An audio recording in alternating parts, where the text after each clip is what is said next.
Mama knows she had the prettiest girl in this town at our time.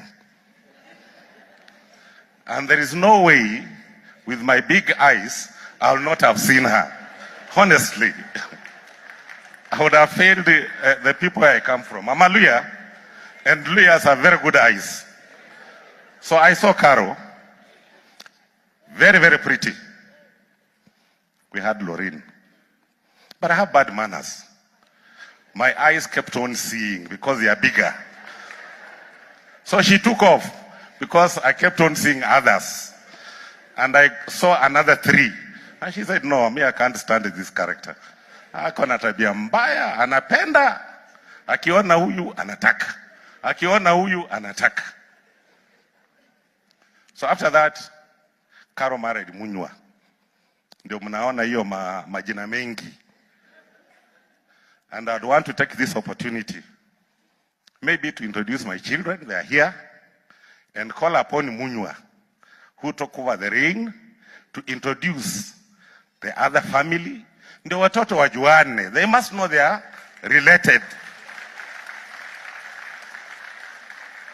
Na nikitoka hapa msiniulize maswali. Mjue mimi ndio nilikuwa bwana wa kwanza na Munywa akachukua bwana wa pili. Na Mama Kitoni knows very well. She gave birth to a very pretty girl. And I've told Kiprono, you know your sister was extremely pretty during our times. So don't mistake me and Munywa. We are just good people who could see good things.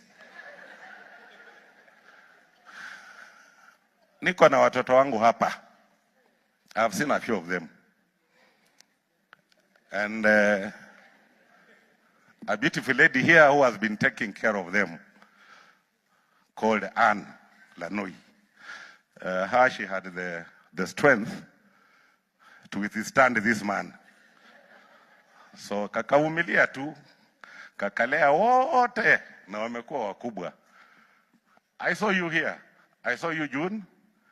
I saw Sharon. Mkuje mchulikane. Na usione jina Waiyaki uone umeona mrembo ujue ni relative. Ndio nawaita hapa mkuje. And